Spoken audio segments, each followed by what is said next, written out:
இந்த உலகம் எப்படி தெரியுமா? நம்மளால பிரயோஜனம் இருக்குன்னா கொண்டாடுவார்கள், நம்மால பிரயோஜனம் இல்லைன்னா கை கழுவத்தான் பார்ப்பார்கள்.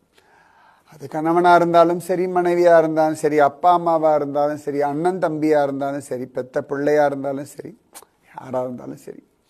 அதனால் எப்பொழுதுமே உங்கள் உடம்ப ஆரோக்கியமாக வச்சுக்கோங்க. சரியா? உங்ககிட்ட பணம் காசு இல்லைன்னா கூட ஆரோக்கியம் ரொம்ப ரொம்ப ரொம்ப அவசியம்.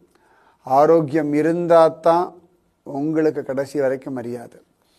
உங்கள் உடம்ப நீங்கள் குளிப்பாட்டணும், உங்கள் ட்ரெஸ்ஸை நீங்கள் போட்டுக்கணும், உங்கள் மலமூத்திரத்தை நீங்கள் சுத்தம் பண்ணணும், உங்கள் சாப்பாட்டை நீங்கள் எடுத்து சாப்பிடணும். அப்பொழுது இந்த வாழ்க்கையில் தொந்தரவு இல்லாமல் வாழலாம்.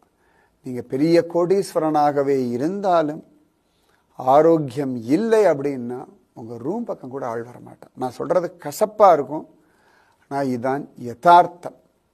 ரொம்ப அவசியம். நோயற்ற வாழ்வே குறைவற்ற செல்வம். அதனால் ஆரோக்கியத்தில் மட்டும் காம்ப்ரமைஸே வேண்டாம்.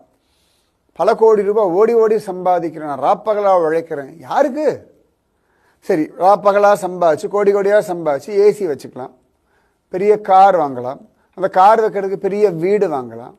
ஆனால் உடம்புல வியாதி வந்தால் இந்த ஏசியும் இந்த காரும் சுகம் கொடுத்துருமான்னு?